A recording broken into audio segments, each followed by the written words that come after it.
Assalamualaikum. 1161 menguburkan dengan tangan sendiri. Keesokan paginya, ketika Amanda Mu bangun, reaksi pertamanya adalah melihat Ricky Mo di sebelahnya. Ketika dia melihat bahwa tempat di sampingnya kosong, dia mendengar suara Ricky Mo. Sudah bangun. Ricky Mo masih mengenakan piyama, ia berdiri di depan jendela dengan menegakkan tubuhnya, seolah baru saja bangun, namun alisnya tampak sudah terangkat beberapa saat. Hujan masih turun di luar jendela, tirai hujan yang suram melapisi dirinya, tampak sedikit murung. Masih hujan, Amanda Mu melihat keluar jendela. Dia berguling dan turun dari tempat tidur, ingin pergi ke sisi Ricky Mo. Begitu kakinya jatuh ke lantai, dia mendengar Ricky Mo mengingatkannya, sandal. Amanda Mu tidak berdaya, dia bukan anak kecil, tentu saja dia tahu harus memakai sandal, tapi Ricky Mo sepertinya selalu mengkhawatirkannya, menyimpan segala sesuatu di hatinya. Tidak heran jika dokter akan mengatakan bahwa dia mengalami penurunan kesehatan karena hati dan pikirannya sangat kelelahan. Amanda Mu perlahan memakai sendalnya, lalu berjalan ke arah Ricky Mo, kapan kamu bangun? Dia takut Ricky Mo tidak bisa tidur semalam, jadi dia ingin menemaninya mengobrol, tapi dia seharusnya tertidur dengan cepat tanpa mengucapkan sepatah kata pun, karena dia tidak ingat isi obrolan dengannya tadi malam. Jika benar-benar mengobrol dalam waktu yang lama, maka tidak akan menjadi masalah. Kemarin bergegas kembali dari kota R, memang membuat mereka sangat lelah. Setelah tidur semalam, kancing di bagian atas kerah piyama Amanda Mu terbuka, dan bajunya tampak longgar. Ricky Mo menarik bajunya dan mengancing bajunya. Suaranya terdengar datar, baru bangun. Ekspresinya setenang sumur kuno di pegunungan yang dalam, sifat keras kepala dirinya yang biasa tidak bisa lagi dilihat dari ekspresinya, dan dia tampak merasa terkekang hanya dengan sekali pandang. Waktu telah mengubah orang dalam ketenangan. Di cuaca hujan, suhu juga turun beberapa derajat. Amanda Mu mengenakan pakaian hitam polos membawa Joanna Mo turun ke bawah. Hari ini dia membawa mantel yang lebih tebal untuk Joanna. Ricky Mo sedang menunggu di ruang utama, ia sedang memegang ponselnya seolah mengirim pesan kepada seseorang. Ayo pergi. Amanda Mu berjalan sambil memimpin Joanna Mo. Ricky Mo berdiri dan merasakan telapak tangan kecil yang lembut mengulurkan jari-jarinya. Ketika dia melihat ke bawah, Joanna Mo juga kebetulan melihat ke atas, wajahnya tampak serius. Papa, aku pimpin kamu. Ricky Mo mengencangkan jari-jarinya dan menggenggam tangan kecilnya di telapak tangannya. Amanda Mu menoleh, ekspresinya pun tampak sedikit santai. Hanya ada beberapa staf dan pengawal di rumah duka. Ketika Amanda Mu masuk, dia mendengar gerakan di belakangnya. Sebelum dia menoleh, Joanna Mo sudah berkata lebih dulu, Paman Doni dan Paman Gu. Amanda Mu berbalik, ia menemukan bahwa Doni telah datang bersama istri dan putranya, James Gu dan Lucy Sen, serta Robert Fu yang sudah lama tidak terlihat juga sudah datang. Terakhir kali bertemu dengan Robert Fu adalah ketika dia membantu Ricky Mo mengurusi sesuatu dan menunjukkan beberapa dokumen kepadanya. Ricky Mo masuk lebih dulu, Amanda Mu dan Joanna Mo tetap tinggal dan menunggu mereka bersama. Mereka semua adalah teman lama yang sudah saling kenal selama bertahun-tahun, dan juga orang yang paling dipercaya oleh Ricky Mo. Tidak perlu bercakap-cakap, setelah mengangguk tanpa suara, mereka masuk bersama. Upacara pemakaman sangat sederhana dan khusyuk. Saat dikuburkan, hujan belum juga berhenti. Ricky Mo menguburkan jasad ibunya dengan tangannya sendiri, menguburnya dengan menyekopkan tanah sedikit demi sedikit, tidak membiarkan orang lain ikut campur. Di bawah tirai hujan, tidak terlihat ekspresinya dengan jelas, tetapi kesedihan menghantui semua orang.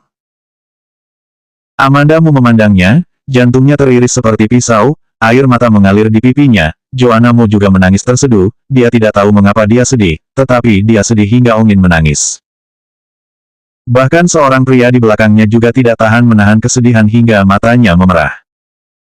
1162 pertama kalinya menikmati perlakuan seperti ini. Usai pemakaman selesai, yang lainnya tak langsung pergi. Mereka sedikit khawatir dengan Amanda Mu dan Ricky Mo dan tetap tinggal untuk makan bersama. Ibunda Ricky Mo dimakamkan di gunung belakang villa tempat mereka pertama kali tinggal. Amanda Mu dan Ricky Mo juga berencana untuk kembali tinggal di sini. Villa ini juga sudah beberapa tahun tidak ditinggali, selalu dijaga oleh Benny Lin. Ketika kembali dari kota R, Ricky Mo menelepon Benny Lin dan memberitahu Benny Lin untuk membersihkan villa itu lagi. Meski nanti villa itu dibangun kembali oleh Ricky Mo, tapi barang-barang juga sangat lengkap, mereka bisa langsung pindah. Sedangkan untuk barang yang belum ada, nanti bisa mengutus seseorang untuk pergi mengambilnya ke sana. Saat rombongan kembali ke villa, Benny Lin sudah menyiapkan makan siang. Benny Lin berdiri di depan pintu villa sambil memegang payung, tubuhnya membungkuk, ia tampak lebih tua daripada saat Amanda Mu melihat sebelumnya.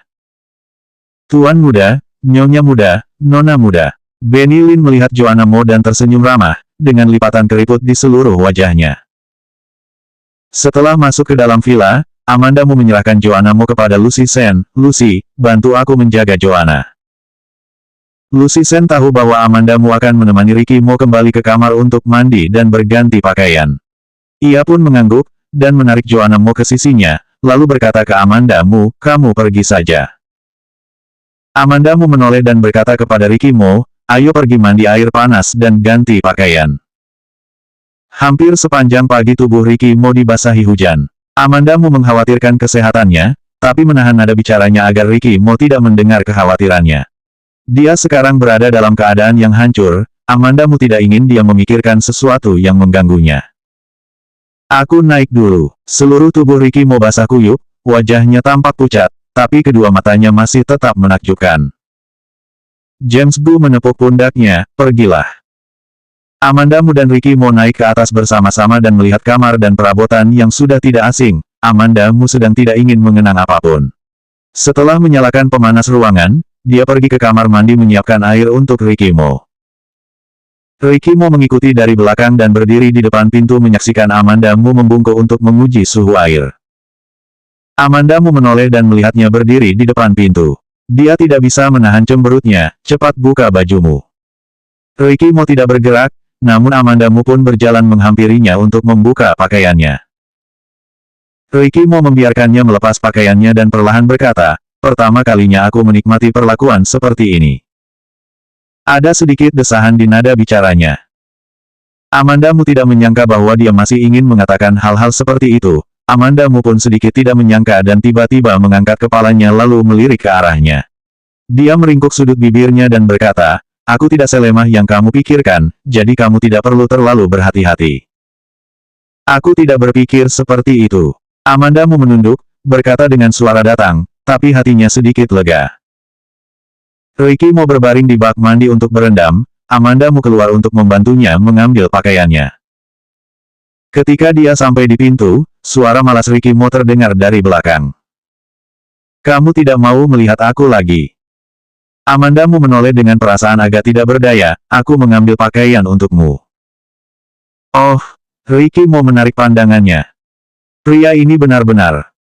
Di depannya, Ricky Mo mengatakan jangan terlalu berhati-hati, namun dia menghentikannya segera setelah melihatnya pergi. Canggung. Saat Amanda Mu masuk dengan membawa pakaiannya, mata Ricky Mo tertuju pada kakinya, apakah kakimu masih sakit?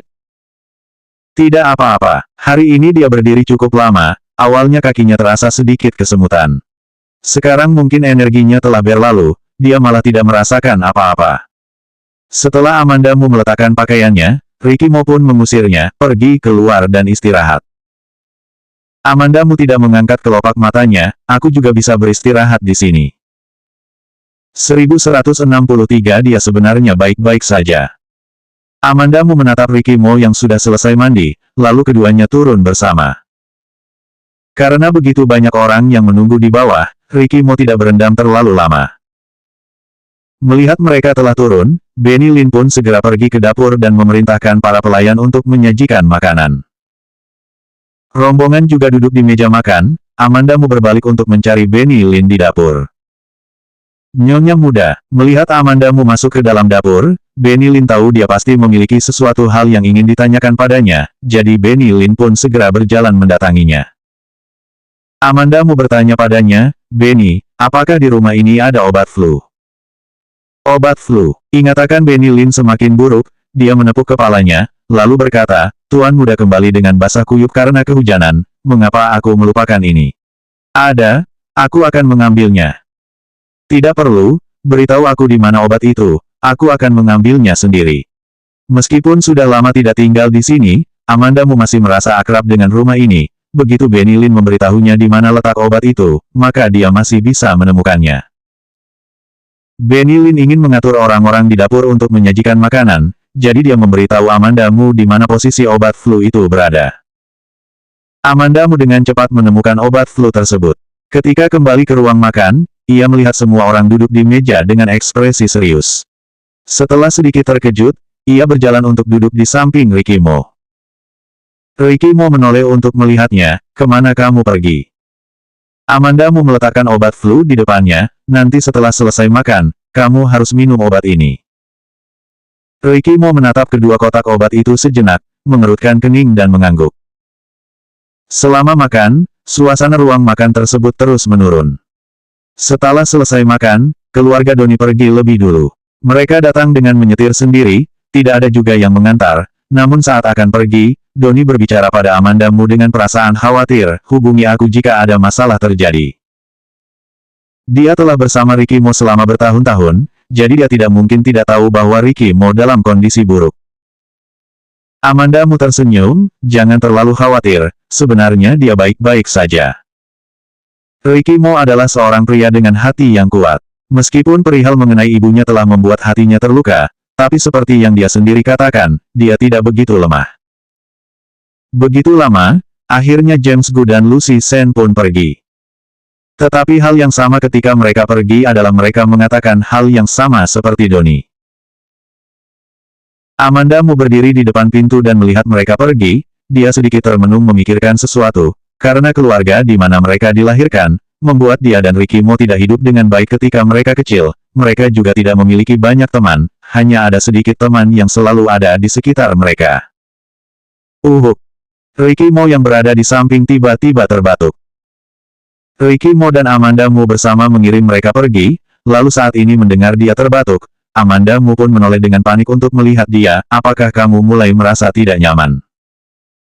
Ricky Mo kehujanan sepanjang pagi, dan ketika pulang, dia mandi air panas. Setelah makan, dia pun memintanya untuk minum obat demi mencegah masuk angin. Saat ini, dia mendengarnya batuk, Amandamu masih sedikit panik. Tidak apa-apa, Ricky Mo memindahkan payung yang dipegangnya untuk Amandamu. Sekembalinya ke rumah, Amandamu menemukan bahwa Joanna Mo tertidur di sofa. "Aku akan menggendongnya ke atas untuk tidur." Ricky Mo berjalan mendekat dan menggendong Joanna Mo. Amandamu mengangguk dan ikut naik ke atas, khawatir Joanna Mo mungkin tidak terbiasa tinggal di tempat yang berbeda, jadi dia meminta Ricky Mo untuk membawanya ke kamar tidur utama dan bergabung dengan mereka terlebih dahulu untuk tidur bersama. Setelah Ricky Mo meletakkan Joanna Mo, Amandamu merendahkan suaranya dan menunjuk ke tempat tidur, "Kamu juga istirahat." Ricky Mo tidak berbicara, hanya menatapnya. Amandamu mengerucutkan bibirnya, melepas mantelnya dan berbaring di ranjang, "Sekarang keadaanmu sudah lebih membaik, kan?" Dia dulu pernah meletakkan Joanna Mo di tengah tempat tidur. Dia dan Ricky Mo tidur di kedua sisi, tapi Ricky Mo langsung berbaring tepat di sampingnya. 1164 Sejak awal aku sudah tahu rencana Herman. Saat Amandamu bangun, hari sudah sore. Ricky Mo dan Joanna Mo masih tertidur, Amandamu pun bangkit dari tempat tidur dengan pelan, lalu membuka pintu dan berjalan keluar. Setelah villa ini direnovasi, meskipun tidak ada jejak kehidupan dirinya dan Ricky Mo, perabotannya tetap sama, yang membuatnya merasa sangat tidak asing, seolah ada perasaan tidak pergi tetapi pergi untuk tinggal di tempat lain selama beberapa hari dan kembali lagi. Amandamu melihat sekeliling di dalam villa, dan akhirnya pergi ke lantai paling atas. Lantai atas dirancang sebagai ruang berjemur yang dikelilingi kaca, benar-benar transparan. Rumah itu sendiri dibangun di lereng gunung, dan di luar sedang hujan, meskipun saat itu akhir musim gugur di mana semua dedaunan layu, namun juga memberikan pemandangan yang unik. Amandamu melihat keluar dari sudut yang berbeda, dia melihat titik hitam di kejauhan. Dia melihat dengan jelas dan membedakannya dengan teliti, dan menemukan bahwa itu adalah orang yang memegang payung hitam, dan arah itu tepatnya adalah makam ibu Ricky Mo. Memikirkan hal ini, wajah Amandamu menegang. Orang itu berdiri sambil memegang payung tepat di depan makam, entah berapa lama orang itu berdiri, jaraknya terlalu jauh, karena terhalangi payung itu, dia tidak bisa melihat wajahnya sama sekali. Siapa orang itu? Amanda Mu berpikir sejenak, berbalik dan turun. Benny Lin adalah orang yang tidak bisa diam. Sekarang dia dan Ricky Mo kembali dengan membawa Joanna Mo, membuat dia bahkan lebih bahagia. Dia sibuk sana-sini, ketika Amanda Mu turun ke bawah, dia sedang mengelap sebuah vas bunga. Nyonya muda, Benny Lin mendengar suara gerakan, lalu menoleh dan menatapnya. Benny, bantu aku memanggil beberapa orang, aku ingin pergi keluar. Dia ingin melihat siapa yang ada di sana. Benny Lin juga tidak banyak bertanya, ia mengangguk dan berkata, baiklah. Amanda Mu membawa beberapa pengawal ke gunung belakang. Karena jalan berlumpur, Amanda Mu pun berjalan dengan pelan. Saat baru setengah jalan, orang yang memegang payung hitam itu berjalan dari ujung yang lain, dan keduanya saling bertemu dengan wajah saling berhadapan. Amanda Mu melihat wajahnya dengan jelas, sesuatu yang tidak terduga, tetapi pada saat bersamaan dia merasa seperti yang diharapkan. Dodi Xie yang pertama berkata, ada apa? Apakah aku juga tidak boleh datang menemuinya? Dia melihat ke belakang Amanda Mu dan menemukan bahwa dia hanya membawa beberapa pengawal, tidak melihat sosok Ricky Mo. Dia sedikit mengangkat alisnya, seolah terkejut. Ekspresi Amanda Mu sangat datar, tetapi nada bicaranya begitu dingin, iya, kamu datang menemuinya. Apakah kamu juga tidak bertanya padanya apakah dia bersedia melihat kamu? Ekspresi Dodi Xie tiba-tiba menjadi suram. Amanda Mu lanjut berkata, mungkin dia tidak hanya tidak bersedia melihatmu, tapi dia sangat membencimu. Apa yang kamu tahu? Ekspresi Dodi Xie menjadi sedikit garang, kamu tidak tahu apa-apa. Aku yang pertama bertemu Susan, orang seperti apa Herman itu? Amanda Mu tidak memiliki keinginan untuk mendengarkan keluhan lama ini. Orang yang dibicarakan juga sudah meninggal, seharusnya biarkan dia untuk istirahat lebih damai. Dia berbalik untuk pergi, dia tidak memiliki keinginan untuk berbicara dengan Dodi Xie, tetapi Dodi Xie terus berbicara, saat itu, sejak awal aku sudah tahu rencana Herman, aku hanya ingin membuat Susan melihat dengan jelas orang macam apa dia. Pada saat itu, dia akan tahu bahwa dia telah memilih orang yang salah, dan dia akan berbalik untuk mencariku, tetapi aku tidak menyangka ternyata Herman begitu kejam. Nada suaranya penuh dengan kebencian dan keengganan. Amanda Mu tiba-tiba menghentikan langkah kakinya, di belakangnya, berjarak 2 langkah, Ricky Mo berdiri di balik tirai hujan dengan ekspresi wajah yang dingin, membawa kesuraman dan kesepian yang sama dengan hujan akhir musim gugur ini. Amanda Mu tidak bisa melihat ekspresinya dengan jelas di balik tirai hujan. Apakah dia mendengar semuanya? Amanda Mu menatapnya dengan bingung, ia tercengang, tidak tahu harus berkata apa untuk beberapa saat. Ketenangan dalam bahasa, selalu pucat dan lemah. 1165 tidak perlu mengotori tangannya untuk sampah semacam ini. Di belakangnya, Dodi Xie terus berbicara. Herman sama sekali bukan seorang pria, dia sangat hina dan tidak tahu malu. Dia merusak rencanaku. Jika tidak ada masalah dengan orang yang dia cari, Susan sekarang masih berada di sisiku. Amanda Mu menoleh dan ingin menyuruh Dodi Xie tutup mulut. Saat itulah Ricky Mo tiba-tiba membuang payung di tangannya, menghampiri Dodi Xie, menendangnya dengan satu kaki hingga jatuh, lalu mengulurkan tangan dan meraih kerah bajunya, lalu memukulnya dengan tinju yang terus berdatangan. Emosinya benar-benar di luar kendali, Dodi Xie hampir dipukuli sampai mati. Nyonya muda, pengawal yang berada belakangnya memanggil Amanda Mu dengan ragu. Amanda Mu terlihat tenang tanpa mengeluarkan suara. Ricky Mo membutuhkan jalan untuk meluapkan emosinya. Jika bukan karena Dodi Xie sendiri yang mengatakannya, dia dan Ricky Mo mungkin tidak akan pernah tahu bahwa Dodi Xie juga menjadi saksi dalam kasus penculikan saat itu. Herman Mo memiliki hati yang kejam, dan Dodi Xie dengan egois menggunakan berbagai cara untuk mendapatkan keinginannya. Meski dia juga tahu kalau hidup dan matinya tidak boleh dibebankan pada orang lain, tapi dia juga berpikir jika Dodi Xie saat itu memiliki sedikit rasa kemanusiaan, dia tidak akan menyaksikan Herman Mo menculik Ricky Mo dan ibunya. Yang dirasakan Dodi Xie sama sekali bukan cinta, dia hanya merasa tidak rela saja. Dia berdiri diam dan memperhitungkan, bagaimana tragedi itu satu persatu bisa terjadi.